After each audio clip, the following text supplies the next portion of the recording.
Hey guys, welcome back to the Mattie James Podcast. Today in episode 404, we're talking about 3 things I wish I knew before becoming an influencer. So I actually did something like this maybe about 4 or 5 years ago, and I was talking about becoming a blogger. And since then, I have certainly grown not only in following, but just overall as far as studying my craft and really truly becoming an influencer. And I wanted to talk about the things that I wish I knew, just in case you are starting on your influencer journey. Maybe you just started and you decided that this is something you want to try, or maybe you've been doing this for a while and you're really looking to make that next step and become one at a full-time level. So today we're going to break down 3 things I wish I knew before becoming one. So let's get into it. 3 things I wish I knew before becoming an influencer. The first thing is something you've heard me say before if you are familiar with this podcast or you follow me over on Instagram, and that is be consistent. But more specifically, only start if you're going to be consistent. Here's the thing. I understand that it's easy to get super excited. It's like, okay, I'm creating content. I really want to grow, my blog following or my YouTube following or my podcast listeners, whatever have you.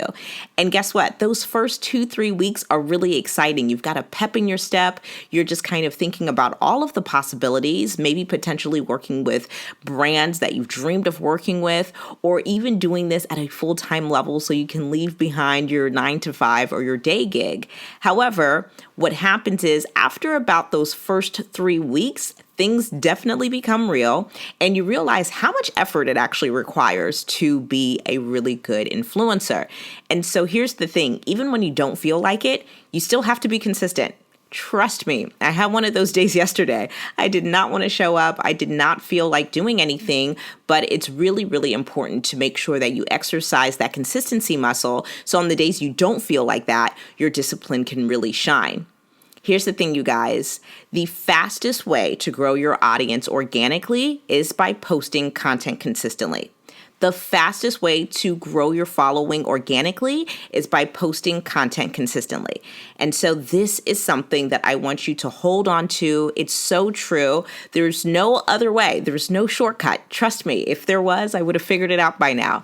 The only way you can grow and do it in a way that does not jeopardize your integrity and do it in a way that stands out to brands is by posting consistently. What it does is build your credibility not only to new followers, but to brands and potential collaborators alike. So post consistently, and when you start, stay committed. The second thing I wish I knew when I became an influencer is building relationships with other influencers. I wish I knew how important this was, but guys, it is so true. You absolutely have to build genuine relationships with other influencers.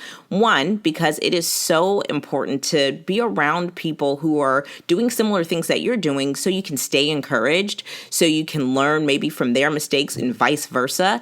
This is really important. I wish I knew this earlier on, and I actually would have definitely made relationships from a genuine standpoint much more quickly. And so the thing that I really think is great is that yes, we're in a time where necessarily in-person events aren't happening as often. However, thanks to social media and people's platforms, whether it's their podcast, their YouTube, or even their blog, you can engage with their content organically to essentially network with them and actually build a rapport and eventually a relationship with them.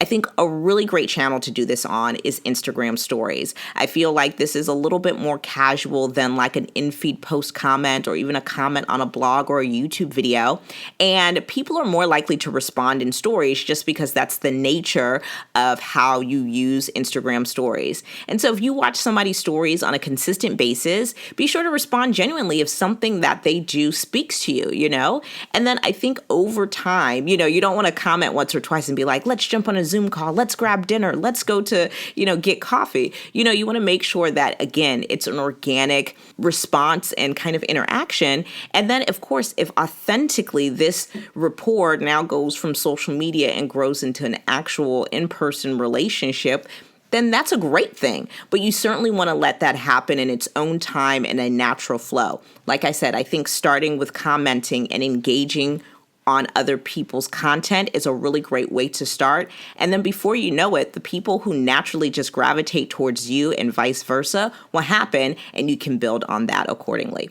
The last thing I wish I knew when I became an influencer is marketing my content regularly. You know, there's that saying, right? That when you build it, they will come. Well, it's not necessarily true on social media and on the internet. When you build it, they will come if you market it. Okay? So if you build it, they will come if you market it. Listen, as an influencer, your actual job title is influence marketer.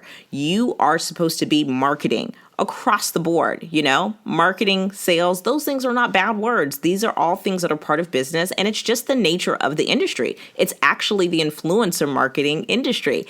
However, a lot of people forget that just because they created something, that's not where the process stops.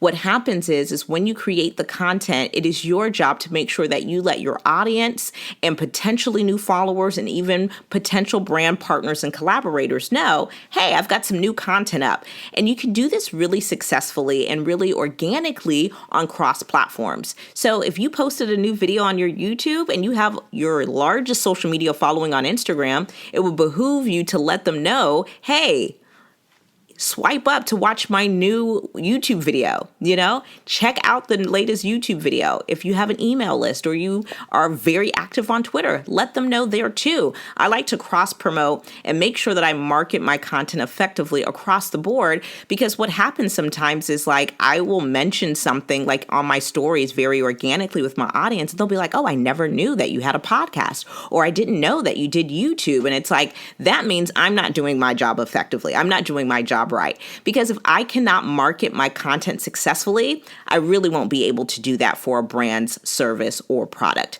So make sure you are marketing your content on a regular basis. I cannot stress that enough. So you guys, if there were 3 things I wish I knew before becoming an influencer, that is to only start if I'm going to be consistent. Posting consistently is so important. Secondly, it's building genuine relationships with other influencers. Having people who are like-minded around you is so encouraging, and then you don't feel so by yourself in this influencer journey. And then last but not least, market your content regularly. This is huge. If you don't know how to market your content, you certainly won't know how to market a brand's product or service. All right, you guys, that does it for this episode. If you liked it, if this helped you, please let me know over on Instagram at the Mattie James and share this episode with a friend. It would mean so much to me. If you have an extra 60 seconds, please head on over to iTunes and rate this podcast. Rate it. Let me know what you think about it and leave a review. This helps new listeners find my podcast. All right. I really loved having this discussion with you guys. I will talk to you guys in the next episode of the Mattie James Podcast.